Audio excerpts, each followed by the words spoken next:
council action. I'm Russell Inman, and joining us tonight from Ward 3 is Councilman Joe Eagan. Joe, always a pleasure to have you with us. Russ, it's always great to be here. You know, we had a little bit of a longer meeting tonight, so we'll let you kind of soak up some of these details and make sure that the residents understand what took place tonight. One thing that was unusual, I don't know that I've ever seen it done before, was a nice special presentation by what was the quartet or the harmony's name? Men of Harmony. Men of Harmony. That was really neat. You know, that's something that when I was council president, we started working on about 6 months ago. We had seen them at one of the watering holes around here. They came around on a Friday night and they were singing around Christmas time.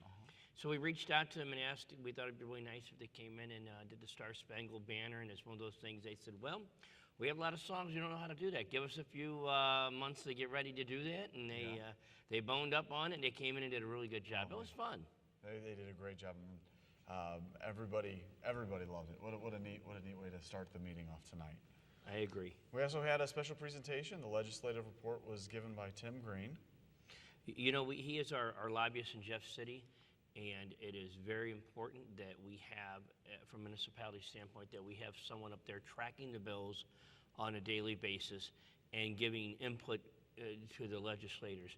Mr. Green was in the Senate for many, many, many years. He represented this area, so it's a natural fit for him to continue to represent the city of Florissant in that aspect. A couple public hearings tonight. The first was a request to rezone Auto Properties LLC. It's located at 1350 North Highway 67. This is for the new self-storage facility for U-Haul. They came in, this was kind of a postponed public hearing. True. They brought back in some of the masonry materials that the council wanted to know what they looked like, kind of how they felt, what to expect. What are your opinions on that? You know that we have a masonry ordinance that's been in effect for many years, and it was drawn up during an era where masonry was just bricks. Mm-hmm. And was really kind of exciting, and I found out as I've been on the council for the last 5 years, technology in the building industry is changing on a daily basis. Essentially, there's new materials they have now they didn't have when we created our masonry ordinance. And the masonry ordinance was created in order to keep the city vibrant and well-looking and well-heeled. So as we're changing, I think it's important to the council that we take in new products.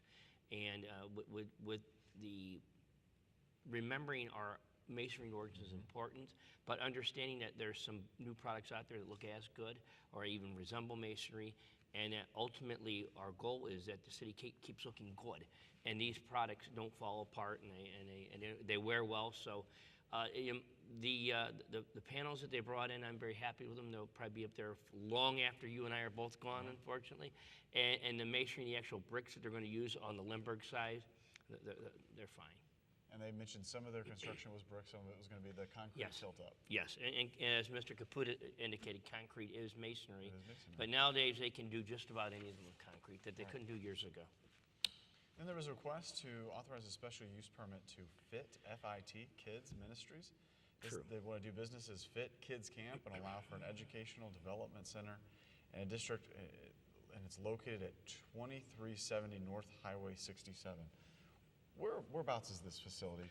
It's roughly between New Halls Ferry and Waterford. Okay. Roughly up in that area, up in Ward 9. And I guess the biggest question was some of the members of the council mentioned that they felt this was a daycare. Mm-hmm. And the gentleman explained that it's really a ministry. I know that he was really anxious to try to get 3 readings tonight. I don't think any of us would have felt comfortable with 3 readings, especially as he was kind of changing his plan on the fly when he was talking about perhaps having an outdoor area. Well, that really encompasses a whole lot of different aspects, especially when you're dealing with children's safety. And the area that he actually had hoped to use as the outdoor play area, as was pointed out by Mr. Lee, was actually going to be a pick-up and drop-off area. So I think he needs to get a little more of the homework done. I would imagine it's going to go through. Is it a daycare? I don't know. Right. He makes a case that it's not, and I think the legal opinion that he can run it as it is, but he still has to follow under our guidelines. So we'll hear more from him, and hopefully more plans, especially regarding the safety of the kids.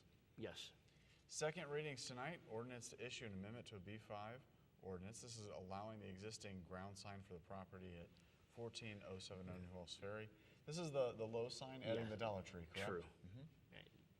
That went through tonight. No, Yes. no issues, no questions No issues there. with that one. There was an ordinance authorizing $7,000 from the General Revenue Fund for building maintenance and supplies. This is reimbursing the golf course for MSD repairs to the creek. We actually had a couple of very similar ordinances, this one and the one for the police department. That's down a little bit later in, I think, in first readings. And what that is it's basically a counting issue. Okay. And so the money, we've received checks, the city has received checks for that work, and now we're just merely giving it back to the golf course. Because the golf course already spent it out of their budget. Yes. Good. Now, ordinance amending Chapter 600 of the City Code relating to liquor licenses and licensees. That was just to bring things up, bring the city code up, tighten things up a little bit. Okay. And then an ordinance adopting a policy against sweatshop practices. Talk about this one a little bit. There seemed to be some confusion. There's not sweatshops in Florissant. No, there are no sweatshops in the city of Florissant. But what this is the city council sending a message that that we stand united that sweatshops are bad inherently. And really, if you think about it, we know that in this country there are no sweatshops in the United States of America. And this was really, in many aspects, the council saying that we wish to support Buy an American whenever possible. Good. We have an ordinance authorizing $12,000 from the General Revenue Fund unemployment claim reserves to reimburse unemployment benefits. Right, that's not unusual. About this time of year, we'll start seeing that that's just something happens that it's a clerical error, a clerical process, like accounting process for us. And we anticipate this, and we might have another one towards the end of the year. Okay. Now these next two, these were a bit of a topic tonight. They took up a little bit of time. Sure. An ordinance authorizing an appropriation of $35,000 from the Park Improvement Fund. This is for capital additions, the purchase of land at 575 St. Charles Street. And the second one was $25,000, and this is the purchase of buildings. And it was mentioned here at 575 St. Charles Street. That was corrected. The address was listed there incorrectly. This is what we would call, let's call this a shark property. It came up for auction about a month ago or so. And the council had originally, about a year ago, had decided we would like to purchase that entire area, kind of in front of, along St. Charles Street, next to the shrine. Between the creek runs between it and the Knights of Columbus ground and the shrine. Well, it did not sell, but the piece that we are really most concerned with, this little piece on the end, and it's about about a quarter acre. It's not that big, but in effect, if someone else would purchase that, they could put up a building or a structure that would block the shrine. We believe the shrine, St. Ferdinand Shrine, is very integral to a part of our history. And as if you go down St. Francis Street, it just sticks out. And we were fearsome. We want to make sure we could control that little piece of parcel. So we went to purchase that, and at the same time, no one bid on the buildings there along, I guess it's St. Charles on the other side of the street, on the other side of Washington, where the Shark Pharmacy building is, and another little vacant tract of land. And we really made a bare bones offer on that, and $25,000 on that, and it looks like they're going to accept that. So the clerical error, the whole confusion was the clerical error. And we ended up getting it right. We got the spirit of what the council wanted to do. Those buildings down there have been eyesore for years. I believe they're a public safety hazard. So now that we can control those and decide what we want to do with them, whether we go in there and try to rehabilitate them or we try to demolish them, we have to send our engineers in to do that. At least once again, we can control it, and we can make sure that happens on our terms. And the city doesn't have any direct plans yet for those. No, but those are nice pieces of property to own. You know, again, if nothing else, we can use that for parking for Valley of Flowers. And the property at 575, I think it was mentioned, that would probably just be part of Parks and Recreation. Yeah, that actually would be an extension of the park that is, and I can't think of the name of the park that's right next to the shrine. There's a little park there, and that would be actually an extension of that park. So it's not a whole new park, it's just an extension of it. And again, something we'll maintain, and we can beautify as we see fit to promote the shrine. Okay. And an ordinance amending Chapter 600 of the City Code by amending the definition of a brew pub associated with licensing fees. Right.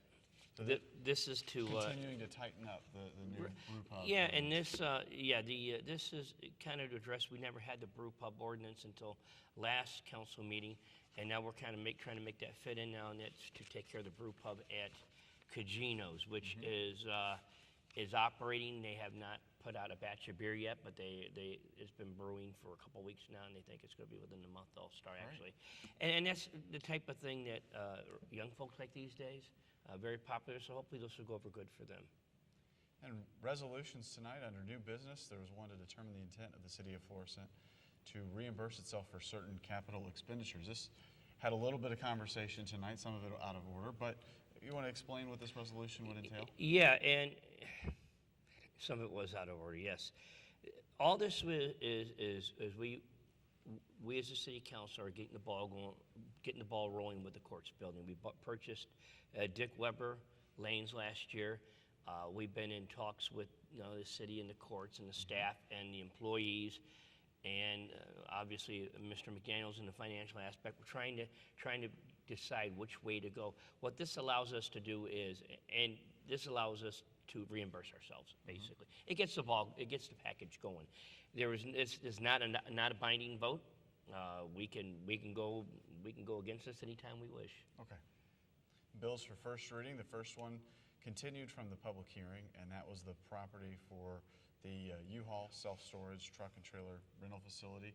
One reading on that tonight.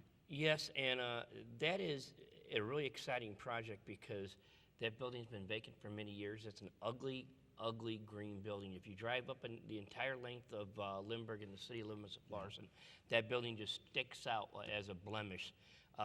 With the new building going in, and again with the masonry and the green space that they are planning for that, they're planning for a significant amount of green space. And I think it's going to be a beautiful project. I think it's going to really enhance the area. We had an ordinance establishing the boundaries of the various wards of the city of Florissant. This has been a big project for the city, and especially given the fact that we're in 2016 and we're going to have to go through it again in 4 years. But a decision was finally made tonight. Yeah, and I think overall we made a good decision. We understand that the data that the Boundary Commission used in 2010 was flawed. So we tasked them to go back and do it again. Now, we know that since 2010, and we're using old data, we know that data has already changed. People moved in and people moved out. Mr. Henke moved to add the second map instead of the one we eventually went with. And I supported him on that because I felt that with the amount of people we're moving right now, we're going to probably move them right back in 4 years. And it's kind of an exercise in futility. We have to do it. But I would prefer moving a less number of people. It just makes more sense. We have to keep in the compactness of the area and continuity. And I think that this map was a lesser of the two that did that. However, in the end, the council's united. We made a decision, and I think we'll stick by it. Well, it was kind of a good showing of the council, even though there was some debate and question to kind of modify this amendment, maybe to take on one of the other maps. In the end, the vote was still unanimous. The vote was unanimous. Backed each other up. And it's important, I think, for the community to know that we as a council are united. We are not going to agree on everything. We have there's 9 diverse people up here. We all went to see the same good things for the city of Florissant and recognize that once we let the battle play out on what map we all preferred, then it was important then to join in, much like the Congress and the Senate does at times, and as a united front and move forward. We had a first reading on that Fit Kids Camp to allow for their educational development center. Just one reading tonight. There was no motion for a second, even though it was requested. He would have liked a second. I think there's still some questions in all our minds, number one. And number two, it is extremely rare for us to do 3 readings and a public hearing. We've only done it a couple of times since I've been on the council. And there has to be real extenuating circumstances. I don't think that his claims rose to that level, to be candid. Appropriation of $67,000 from the General Revenue Fund to budget 4050 professional services, legal services, as well as other various professional services. Yeah, we've actually spent a lot of money legally this year. Okay. So far. It's an unusual amount, and I think it'll balance out towards the end of the year.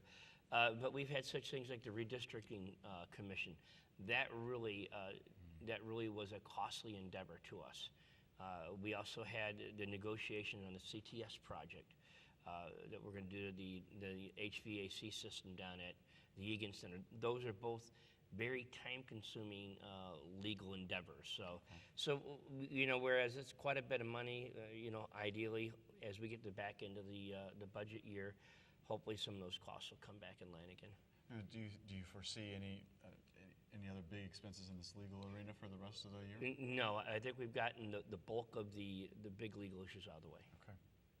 Ordinance authorizing appropriation of $30,000 to cover the general revenue fund to cover operating costs of the police department. And those are much like the other with the golf course. Those are insurance checks that have come back, and for accounting purposes, they have to go through the finance department.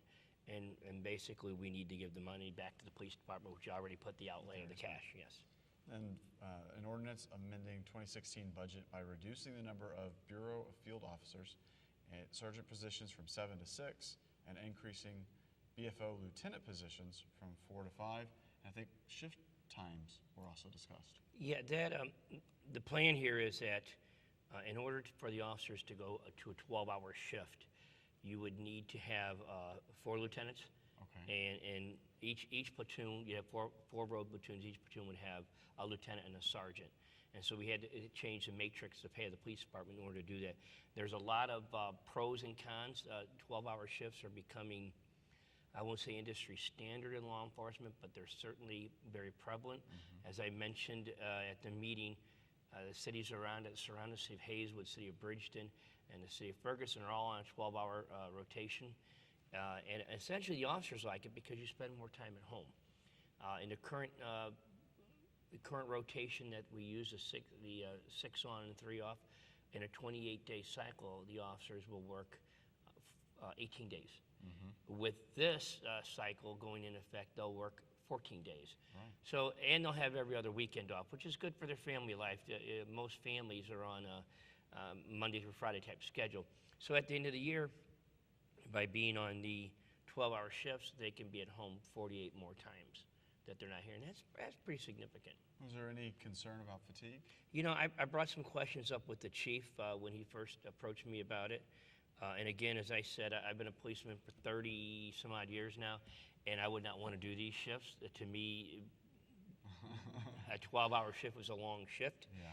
I had a concern with fatigue and safety issue, but he has indicated to me that they're going to stay on top of us and watch for issues like that. They don't believe, after the studies that they've seen, that it's going to impact the officers in a safety manner in any way, shape, or form.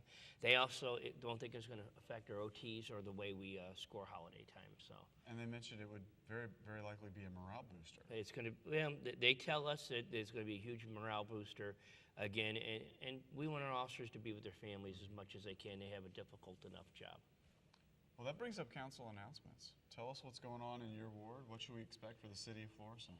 Ward 3 is, we've been working hard on Ward 3. I have an email ring that I put out once a week, an email, a little blurb about what's happening in Ward 3 and what's happening in the city.